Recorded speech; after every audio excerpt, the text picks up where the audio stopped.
Hello and welcome back to the Ash and Stone channel. My name is Chris and today we're going to carry on with the 4th episode in the solo narrative campaign. So without further ado, let's get into it.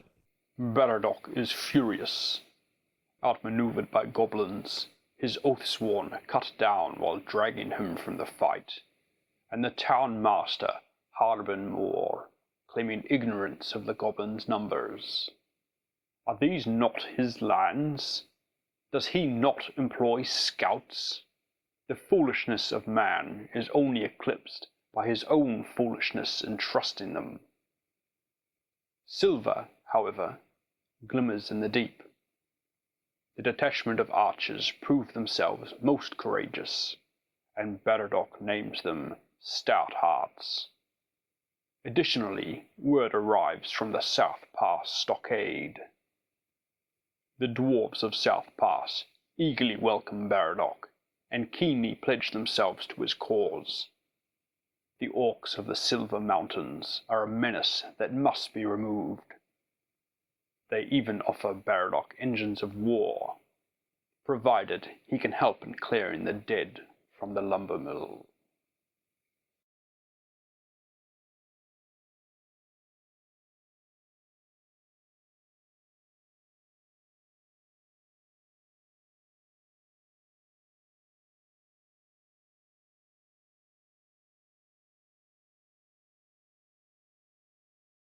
For the forces of the dwarves, we have the dwarf prince Baridoc Kingson.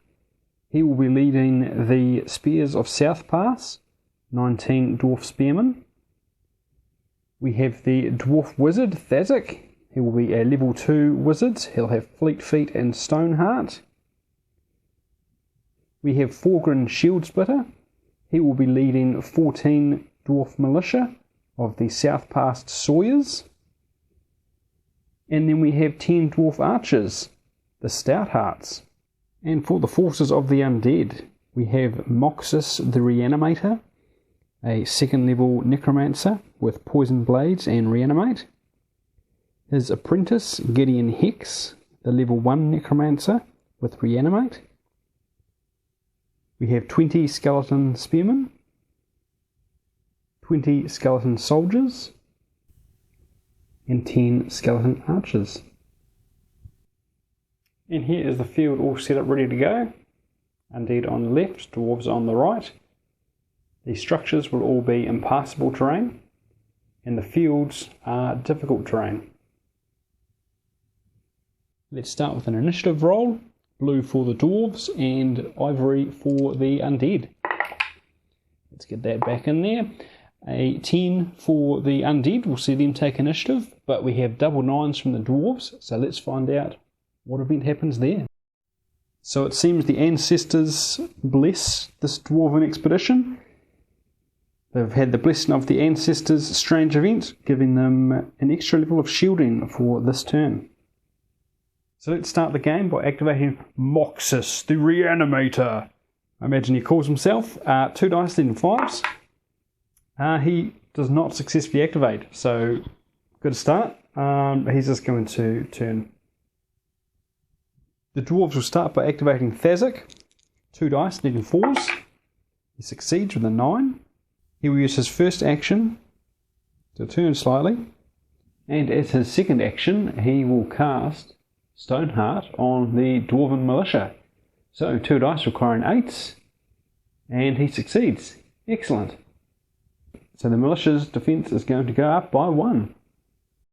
On the undead turn, we shall attempt to activate the skeletal soldiers. 1 dice, needing 3s. They succeed with a 5. And they will advance 6 inches. Followed by a wheel to aim at the gap a little better.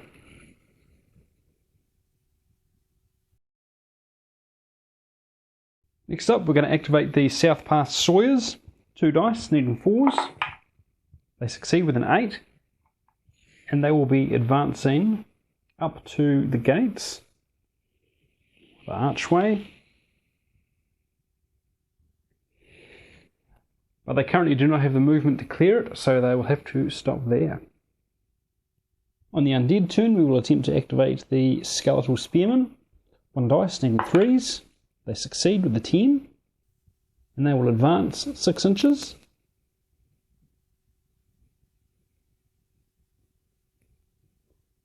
And then wheel as their second action.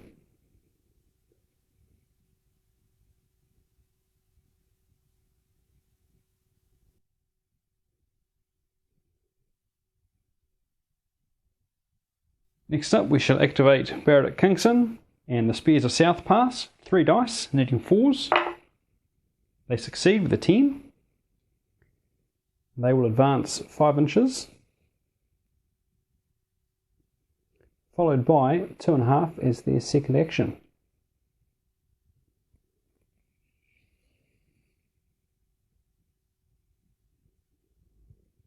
On the undead's turn, we will activate the skeleton archers. 1 dice, needing 3s. They succeed with an 8. They will advance 6 inches.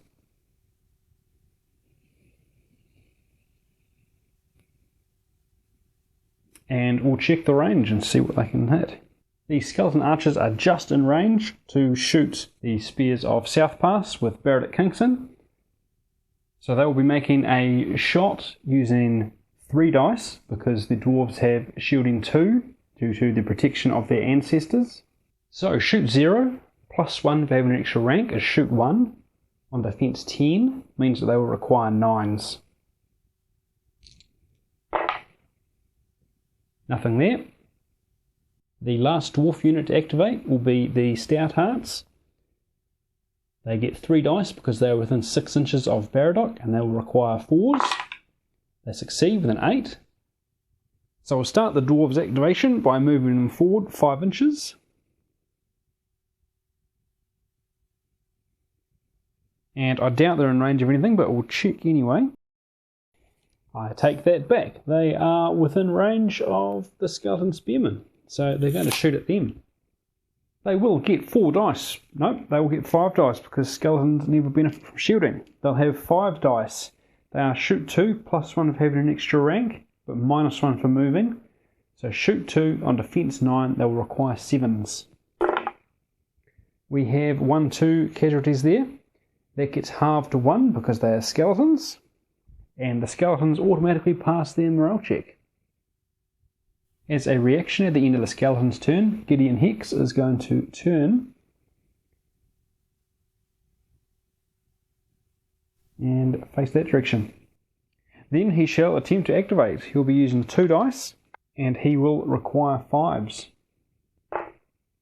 He succeeds with the 10, so he will advance 6 inches.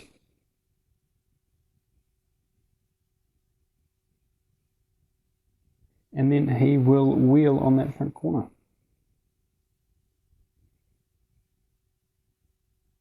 So that he can draw a line of sight to those skeleton spearmen. Here we are at the end of turn 1. Starting turn 2 with an initiative roll. We have a 9 and a 5 for the undead, so they will be taking the initiative. We shall start the undead turn by activating Gideon Hex. 2 dice requiring 5s.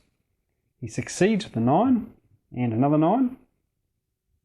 And he will be casting Reanimate on the skeleton spearman just over there.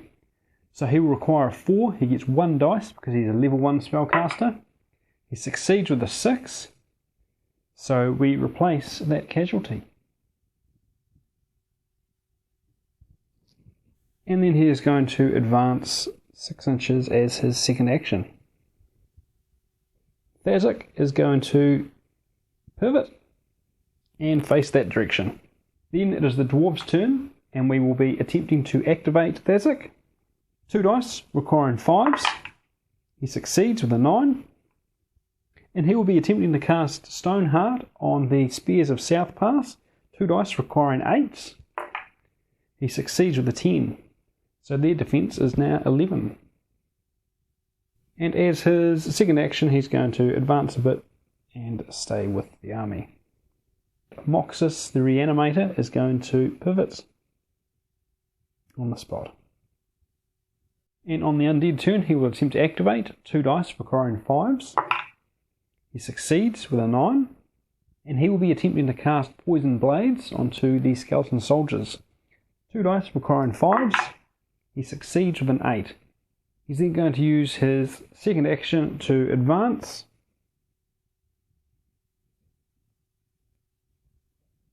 Like so. On the dwarf turn, we will attempt to activate Baridoc Kingston and the Spears of Southpass. 3 dice requiring 4s. We succeed with a 4, though that was a very close run thing. And they will advance 5 inches.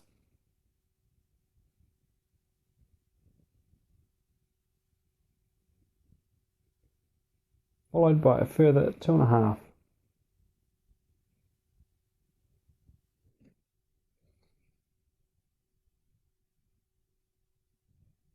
On the Undead's turn, we're going to try to activate the Skeleton Spearmen. 1 dice requiring 3s. They succeed with a 7. And they will be wheeling on the front corner.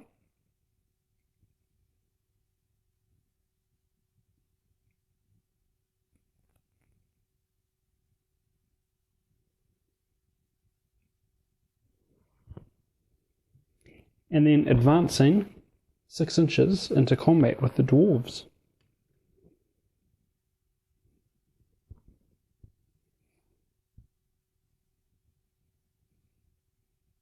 Alright, let's start with the skeletons. They are fight 1 plus 3 for having extra ranks, so fight 4.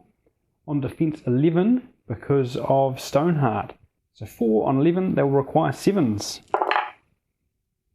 We have 1 casualty there with a 10. And the dwarves will fight back. The dwarves are fight 2 plus 3 for having extra ranks, so fight 5. But -1 for having already activated. Fight 4 on defense 9 means they will require 5s. Ouch. Okay, we have 1, 2, 3, 4, 5, 6, 7 casualties there.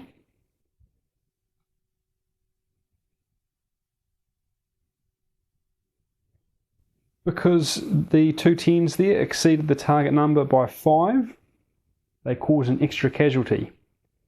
Ouch.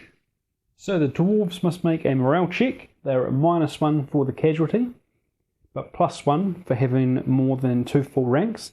So they'll make a test on 3 dice needing 4s. They succeed with a 5. And the undead suffer 1, 2, 3, 4, 5, 6, 7 casualties. So they will lose another 3 models.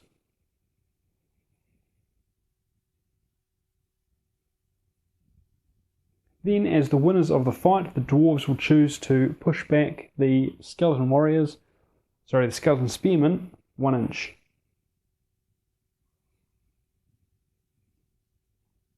On the dwarves' turn, we will activate the Southpass Sawyers. 2 dice requiring 4s. They succeed with a 7. And they will move 5 inches.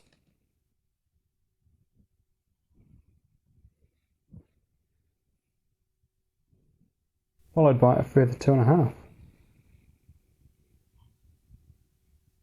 On the undead turn, we will be activating the skeleton archers, 1 dice needing 3s. They succeed with a 7, and they will be shooting at the closest target they can see, which are the dwarf militia, the Southpass Sawyers.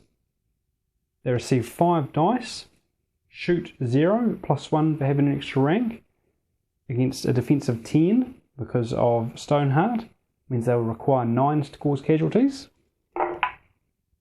There is a 10 there, so one of the Southpass Sawyers goes down. They must then make a morale check. 2 dice, -1 for the casualty, +1 for having more than 2 ranks, and +1 because it's a shooting attack. They will need 3s on 2 dice. They succeed with an 8, so they are not bothered. The final dwarf unit to activate will be the Stouthearts.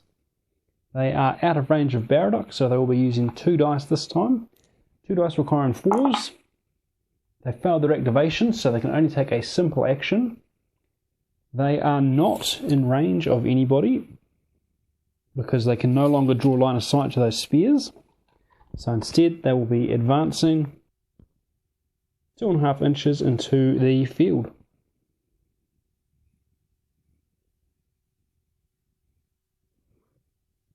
The final unit to activate on the undead side are the skeletal soldiers.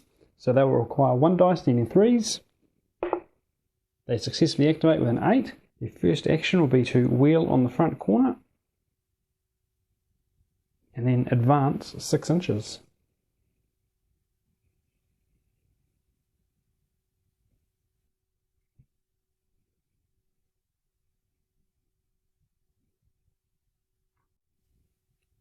And here's how the field looks at the end of turn 2. Let's kick off turn 3 with initiative. And it is going to the Dwarves this time with a 9. So the Dwarves are going to try to activate Baridoc Kingston and the Spears of Southpass. 3 dice requiring 4s.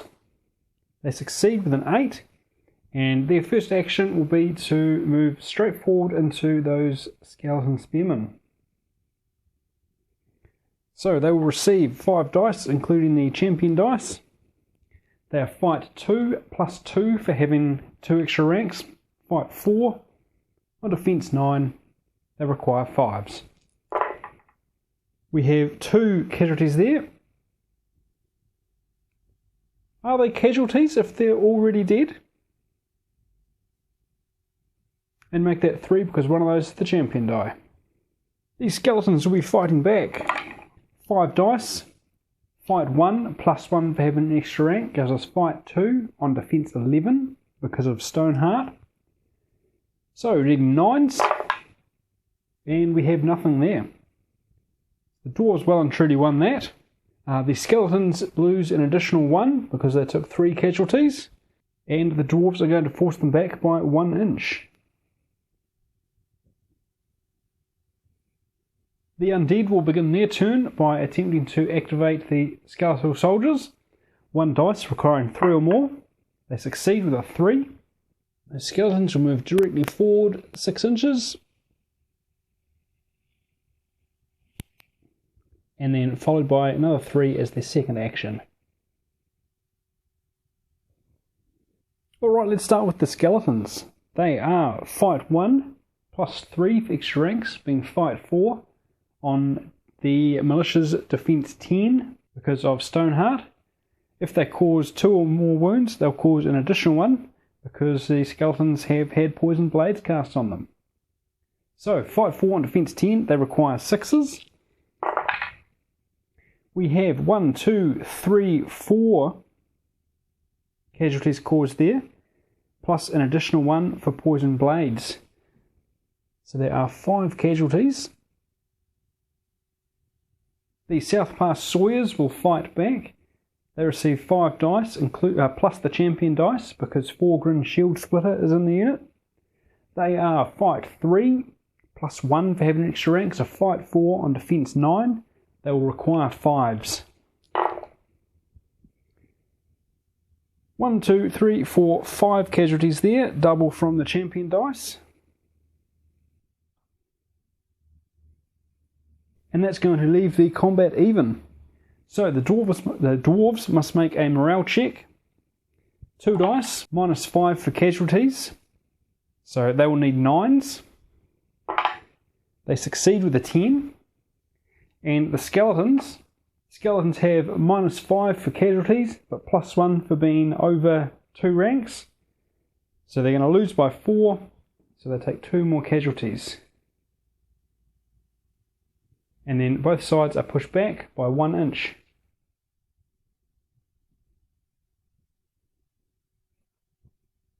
Back to the dwarves, who will activate the Stout Hearts. 2 dice requiring 4s. They succeed with a 10. The closest target they can draw a line of sight to is going to be the skeleton soldiers, right there. So taking their shots, they are shoot 2, plus 1 for having extra rank, shoot 3, and those skeletons are defense 9. I'm going to give these skeletons cover because technically they are in contact with a barrier between them and the archers. So they'll go up to defense 10. So shoot 3 on defense 10 requiring 7s. There are no successes there. Gideon Hex will react to all of that and he will wheel on the front corner and face that direction. Then Gideon will attempt to activate, 2 dice requiring 5s. He succeeds with a 10. Gideon will use his first action to advance.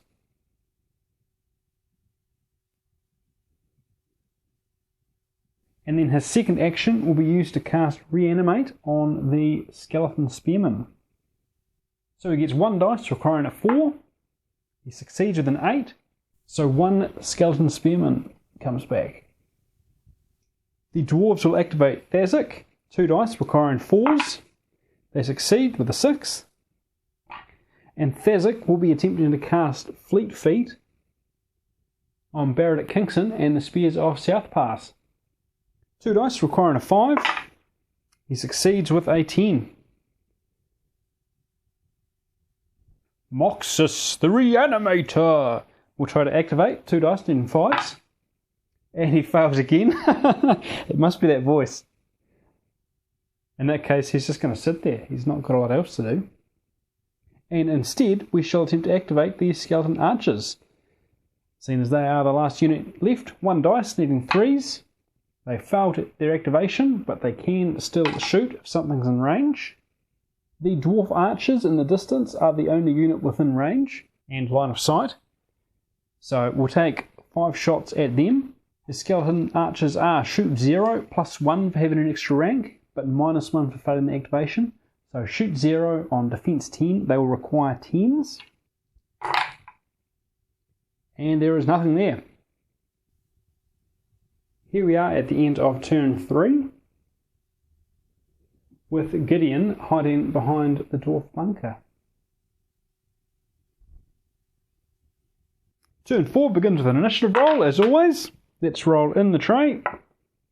The dwarves are going to get that with a 9. Fulgrim Shield Splitter is going to seize the initiative and try to send the Southpass Sawyers into those skeleton warriors. So 2 dice requiring 4s.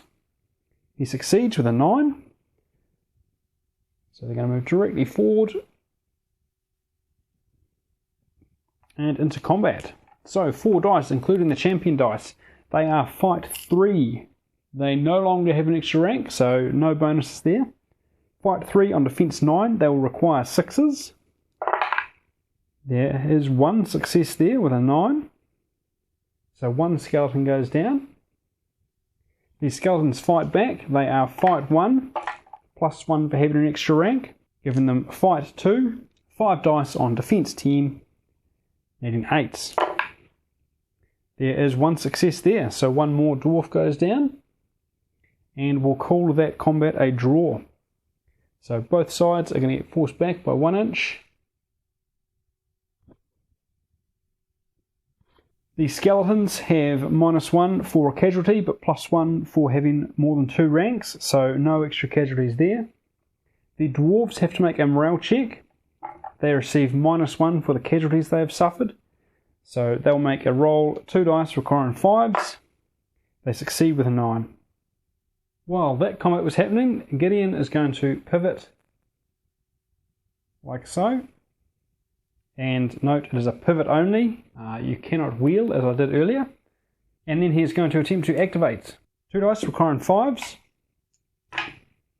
He does not succeed. There is a 1 and a 2 there.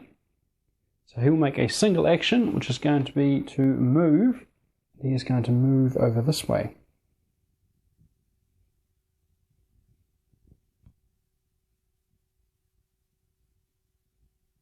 On the dwarves' turn, we shall activate Baridoc Kingston and the Spears of Southpass.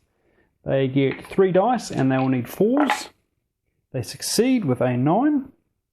And their first action will be to move straight back into those skeleton spearmen. So they will get 5 dice, including the champion dice. They are fight 2, +2 for having extra ranks, fight 4 against defense 9. So they will require 5s. There are 2 casualties there. So 2 skeletons get removed. And then the skeletons fight back. These skeletons get 5 dice. They are shoot 1. Shoot 1 against defense 11 means they will require 10s. There are 2 casualties there. And so the combat is even. The dwarves must make a morale check at -2 for casualties, but +1 for having more than 2 ranks. So at -1 they will require 5s on 3 dice. They fail their morale check, so they become disordered. And the skeletons have -2 for casualties, so they lose an additional skeleton as well. Because the combat was even, both sides are forced back by 1 inch. Moxus the Reanimator! Fails his activation again! Yay! Okay, he's not going to do a whole lot. The Stout Hearts attempt to activate, 2 dice requiring 4s. They succeed with double 9. Yes, they still have line of sight. So they'll be shooting at their closest target, the skeleton soldiers. They will receive 5 dice. Shoot 2, +1 for having an extra rank. Shoot 3 on defense 9. Once again, I'm going to give them cover. So defense 10, they'll need 7s. There is 1 casualty there. Half, because they're shooting at skeletons, means there's no damage caused. The skeleton archers are up next. 1 dice requiring 3s. They succeed with a 4. And they now have line of sight to the spears of Southpass. So that is now their closest target. So they'll be making 4 shots, -1 because of shielding. Shoot 0, +1 for having an extra rank. On defense 11 means they'll require 10s. There is 1 10 there. The other is a 3. So one of the spears of Southpass goes down. They will then be required to make a morale check. 3 dice because Baridoc Kingston is there.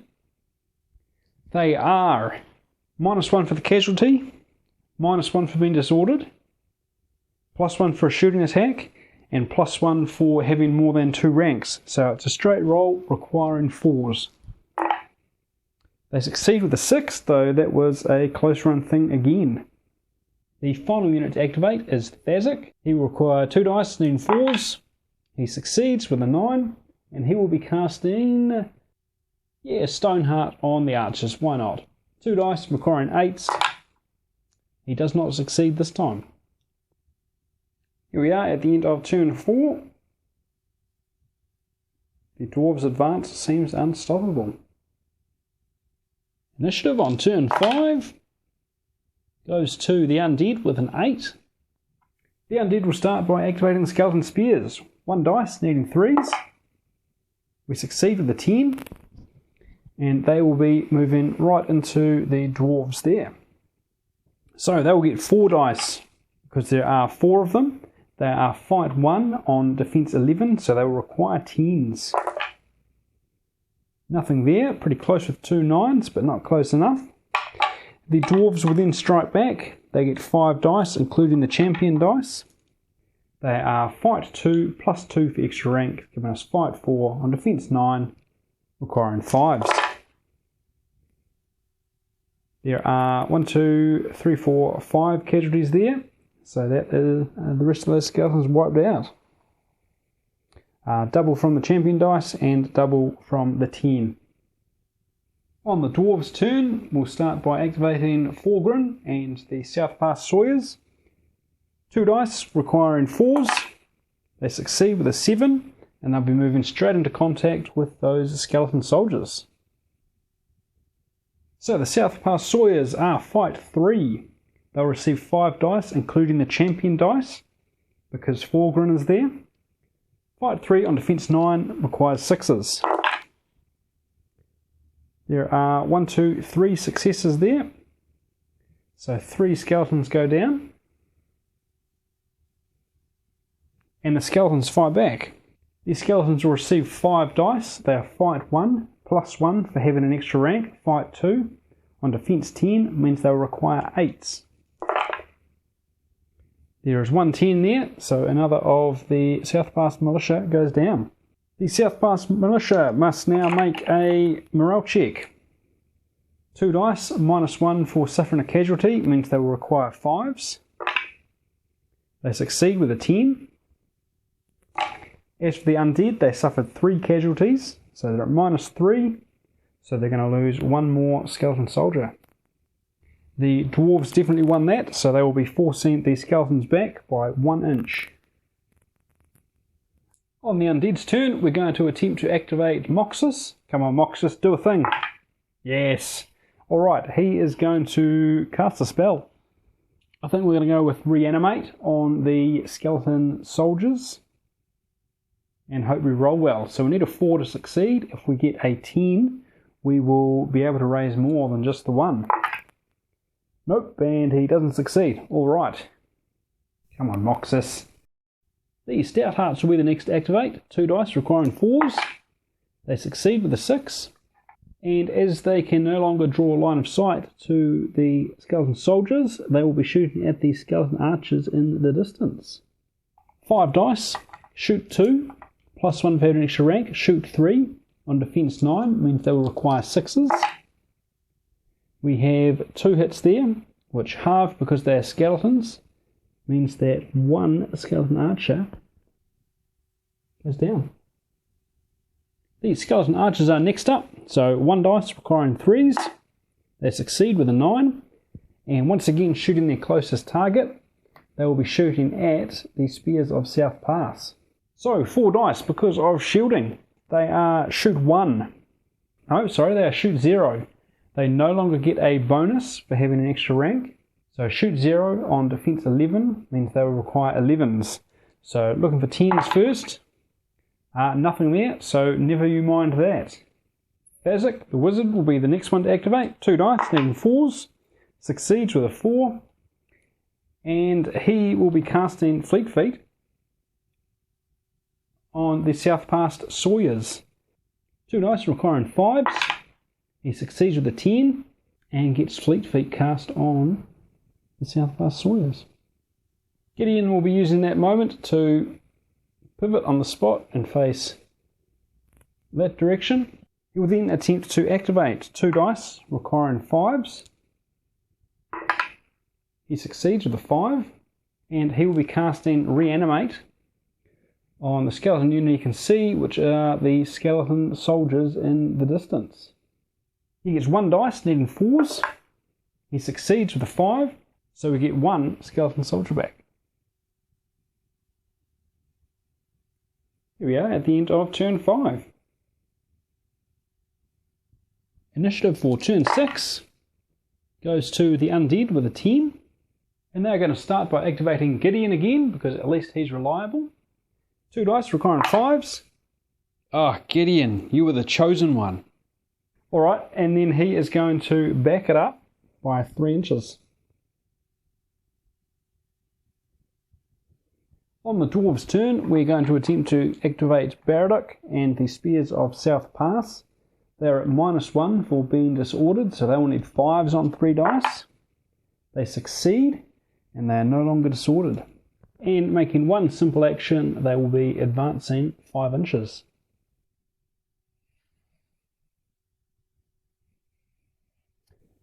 Make that 7 inches because they have Fleet Feet cast on them.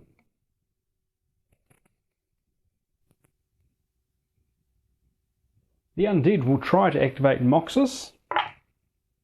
They succeed with a 10, and he will be trying to cast Reanimate on those skeleton soldiers again. So 2 dice, needing 4s. He succeeds with a 6, so they replenish 1 more skeleton, bringing them back up to a full rank. The dwarves shall activate Forgrin and the Southpass Sawyers. 2 dice requiring 4s. They succeed with a 10, and they advance straight into those skeleton soldiers. So they will receive 5 dice, including the champion dice. They are fight 3 on defense 9, so they require 6s. There are 2 casualties there. And the skeletons strike back. They receive 5 dice. They are fight 1 +1 for having an extra rank. Fight 2 on defense 10, they will require 8s. There are 2 there. So the fight becomes even. The dwarves will require a morale check. They'll be making that at -2 for their casualties. So they will need 6s. They succeed with an 8. The skeletons are at -2 for casualties, so one more skeleton will go down. And then both sides are pushed back by 1 inch.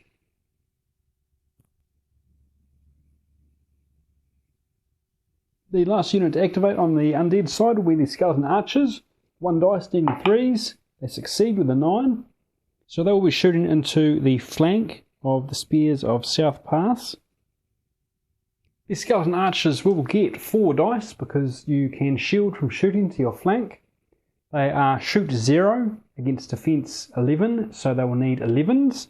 So looking for 10s first, and there is nothing there. So never mind that. On to the dwarves with the stout hearts needing 4s. They succeed with a 5. They can only see the skeleton archers in the distance, so they'll be making their shots at them. They'll get 5 dice. They are shoot 2 +1 for having an extra rank. Shoot 3 on defense 9 means they will require 6s.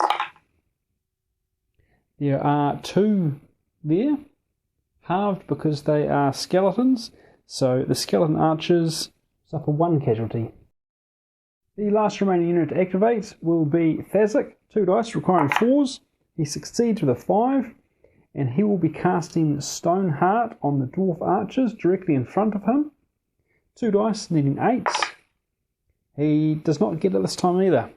The sun is coming out, and here we are at the end of turn 6. Let's begin turn 7 with initiative, and it's going to go to the dwarves with a 10. The dwarves are going to start by attempting to activate Baridoc Kingston and the spears of Southpass. 3 dice requiring 4s. They succeed with an 8, and they will be wheeling on the front corner here.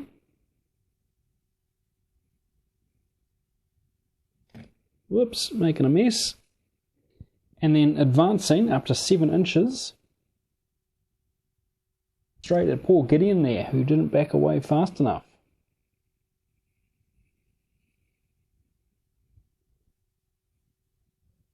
Alright, so Gideon will definitely be shielding. So the dwarves get 4 dice, including the champion dice. They are fight 2, +2 for having extra rank, so fight 4. Going after defense 8, they'll need 4s. We have 1, 2, 3 there, which is more than enough to kill Gideon. But Gideon does get to strike back. He is combat dice 3, so he'll be using 2 dice because he's shielded. He is fight 2 on defense 11, so he will require 9s. Nothing there. Moxus is going to try to activate, needing 5s. He succeeds. And he is going to cast Reanimate on the skeleton soldiers once again. So 2 dice, needing 4s. He succeeds, so they gain 1 skeletal soldier back. And that is the end of his turn. Forgrin shall activate the Southpass Sawyers. 2 dice, needing 4s. They succeed with a 9. And they'll be moving directly into contact with those skeleton soldiers. So they will get 5 dice, including the champion dice. They are fight 3 on defense 9, so they will require 6s. So we have 1, 2, 3, 4 casualties there. And the skeletons will fight back. 5 dice, they are fight 1 on defense 10, so they will require 9s. There are 2 there, a 9 and a 10, so 2 dwarves go down in return. The dwarves will make a morale check. They will make it at -2 for casualties, and minus a further 1 for being less than a full rank, so -3, they will require 7s. They succeed with a 10. And the skeletons are -4 for casualties, and minus a further 1 for being less than a full rank, so they will lose 2 more skeletons. And the dwarves won that for sure, so they will force the skeletons back by 1 inch. The skeletal archers are the final undead unit to activate. 1 dice requiring 3s. They succeed with a 5, and they will be shooting at the closest target. the Dwarven Militia, the Southpass Sawyers. Alright, so they will get 5 dice because the Militia do not have shields. They are shoot 0 against defense 10, so they will require 10s. There is nothing there, so never mind that. The Stout Hearts are the next to activate. 2 dice requiring 4s. They succeed with 7s. And they are shooting the closest target they can see, which are the skeleton archers off in the distance there. So they will get 5 dice. They are shoot 2 plus 1 for having an extra rank, shoot 3 on defense 9 requiring 6s. We get 1, 2, 3 there, which halved because they are skeletons means there is 1 casualty. The final unit to activate is Thazik. He will be 2 dice requiring 4s. He fails to activate, so he's just going to chill out there. And there we are at the end of turn 7. I'm going to call it there. Moxus, the Reanimator, is going to take his chance to run away, having his apprentice killed and most of his skeletons destroyed. So, it looks like the Dwarves have won this game. Woohoo! We've now got a Lumbermill. Yes. So we have just the one end of game roll to make for the Southpass Sawyers, seeing as they took quite a few casualties, but they'll be adding +3 to their roll. 2, that brings them to a 5 light casualties. They are fine. And that was the end of game 4. That was my first time using the undead or spellcasters, so it was good to finally get those models out on the board. The reanimate spell is a bit of a funny one. I would have thought that that was a mainstay and your go-to spell for the undead, but it's really quite situational. It's great for topping a unit back up to complete a rank, but other than that, yeah, I thought it was fairly lackluster. Let me know what you think of it down below. The Poison Blade spell was really good. That's something that I felt I should have been casting a lot more often if Noxus had actually been activating and allowing me to get some casts off. But that's another story. Stoneheart is an amazing spell. That +1 defense is absolutely fantastic. And Fleet Feet allowed us to catch getting at the end there. Although a lot of that was forgetting about his second action on the previous turn, so he didn't move back fast enough. But that happens sometimes. I will admit it was nice to have the dice rolling in the Dwarves' favour for a change. That's probably because there were no goblins on the field, but that's a story for another time, I'm sure. Anyway, thank you very much for watching. I do hope that you enjoyed this episode, and we shall see you next time. Cheers.